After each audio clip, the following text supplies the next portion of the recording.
It's Tuesday morning and an AI agent inside your accounts payable system has been working since 6. Its job is ordinary. Match supplier invoices against purchase orders, flag anything that doesn't line up, and email the supplier for a corrected copy. By 9, it's processed 340 invoices. By 9:15, someone notices that 40 suppliers have been asked to reissue an invoice that was already correct. The agent didn't break. Trace it backward, and every step it took was reasonable given the step before it. One purchase order had been amended in a different system.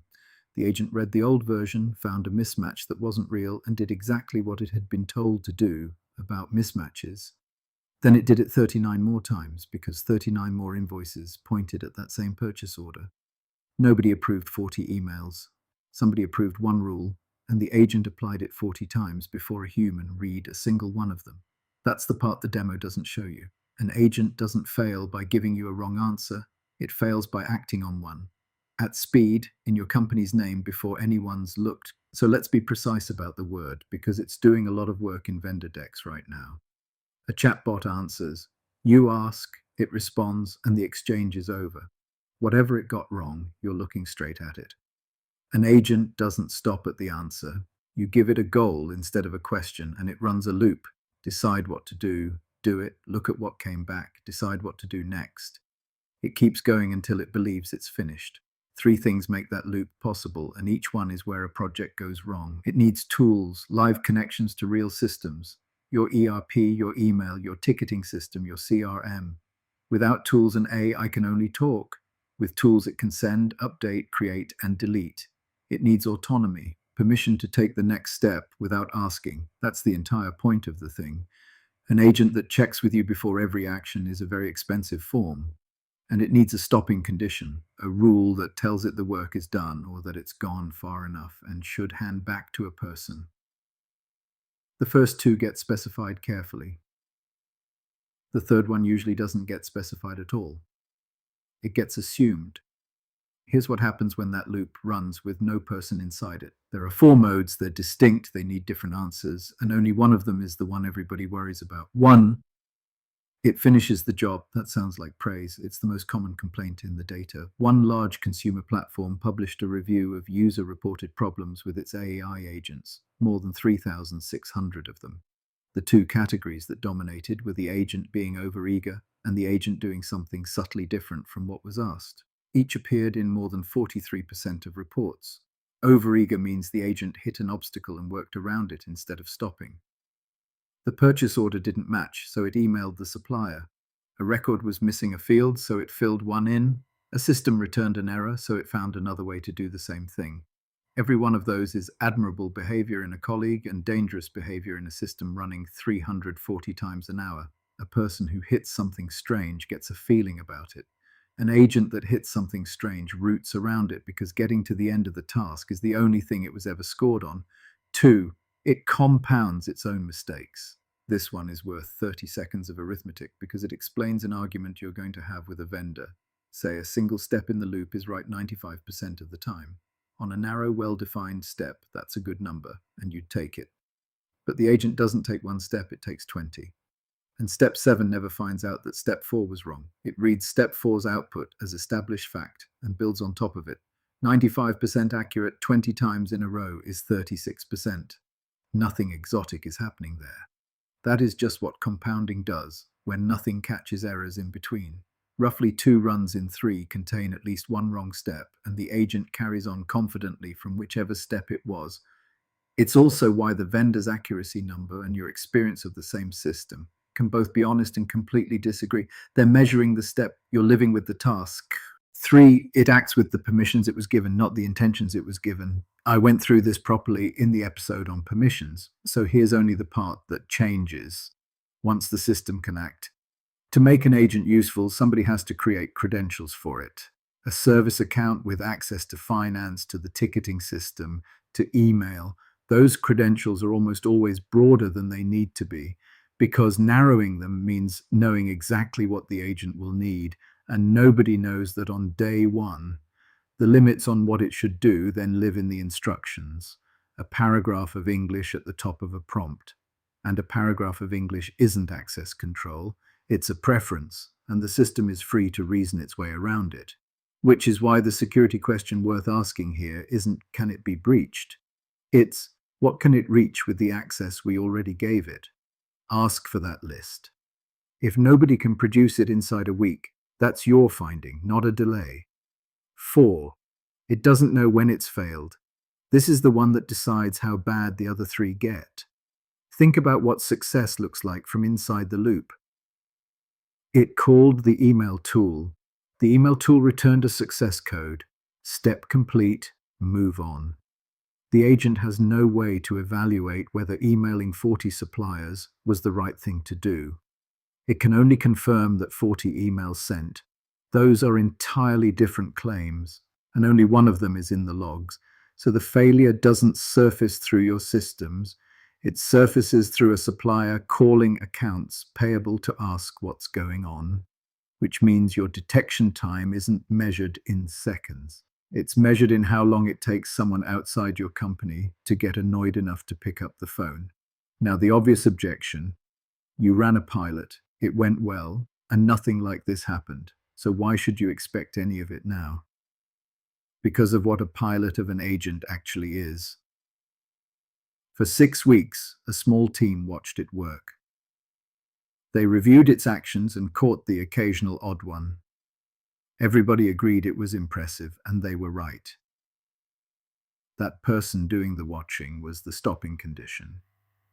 They were the component that noticed the purchase order looked stale, and the business case for rolling it out is built on removing them.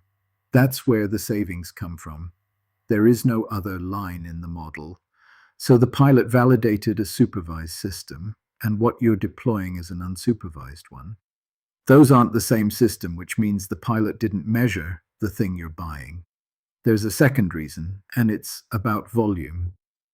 In a pilot, the agent handles a few dozen cases a day, and the strange ones are rare enough that a person notices each one as an event. At production volume, the same rare case happens 40 times before lunch. In a queue, nobody reads end to end. Which brings up the number the slide deck left out. An agent that's right 95% of the time doesn't hand you a 5% review problem. It hands you a 100% review problem because you can't tell in advance which 5%. So one of two things happens. Somebody reads every action, in which case you've automated the doing, kept the checking, and the savings are a fraction of what was promised. Or nobody reads them, and you find out the way accounts payable did. There's a third option, and it's the right one, but it isn't free. You make the system tell you which actions to look at. Confidence thresholds, escalation rules, a queue holding the ones it wasn't sure about. That's real engineering work, and it's rarely inside the vendor's scope. One more cost that catches people out. Agentic systems consume far more compute than assistant-style ones, because a single request becomes 20. Survey work on enterprise deployments has found agents scaling consumption faster than assistant-style tools, while the value shows up in better insight and better customer interactions, not in the cost savings the business case was written around. So here's what to do with all of this. 5 questions for whoever's selling it to you, and 1 decision that's yours rather than theirs. 1. What can it do that can't be undone? Every action the agent can take falls in one of 2 piles, reversible or not. Drafting is reversible. Sending an external email isn't, and neither is moving money or deleting a record. Ask for that list, sort it into the 2 piles, and look hard at how long the second pile is. 2. What stops it? Not does it stop. What, specifically? A step limit, a spend limit, a time limit, a rule saying that if the same action fires more than 5 times in a row, everything holds and a person gets called. If the answer contains the phrase, the model decides when it's done, you don't have a stopping condition, you have a hope. 3. What does it do when a step fails? There are 3 possible behaviors: retry, escalate, or continue anyway. And the quiet default in a lot of systems is continue anyway, because continuing is what makes a demo look smooth. You want to know which one per tool in writing. 4. Show me the complete trace of one real run, not a summary. Every step, every tool call, every decision and what the agent could see when it made each one.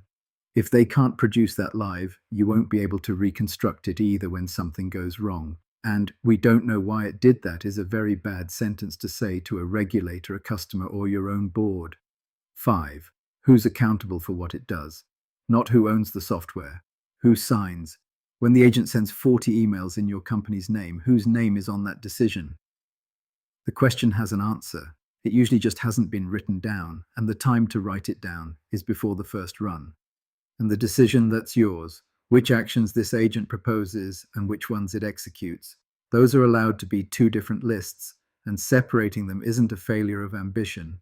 An agent that does the whole job and stops 1 inch short, invoice matched, ticket prepared, refund calculated, email drafted, then puts it in front of a person for 1 click, captures most of the value with almost none of the exposure. You can move actions from the propose pile into the execute pile later, once you've watched a few thousand go past and you know what normal looks like. Moving them back the other way only happens after an incident, and that's a much worse day. Back to Tuesday morning and the 40 emails. Notice what didn't happen. Nothing was hacked, the model didn't hallucinate, and no instruction was ignored. The agent read a stale purchase order, drew a correct conclusion from it, and carried out a policy someone had genuinely approved. Every component worked. The failure lived in the gap between a decision that was reasonable once and a system that made it 40 times without ever asking whether it was still reasonable the second time. That's the shape of almost every agent failure you'll actually meet. Not a model going rogue, a loop with no reason to stop and no way to notice that it should have. So when someone shows you an agent that handles a whole workflow end to end, the first question isn't how accurate is it? You already know that number will be high, and you now know it's measured per step. The question is, what does it do when it's wrong, and how long before I find out? An agent that can't be stopped isn't autonomous, it's unattended. Next time, we handed AI our documents and asked it to find things for us. Here's what it got wrong. If this was useful, subscribe. See you then.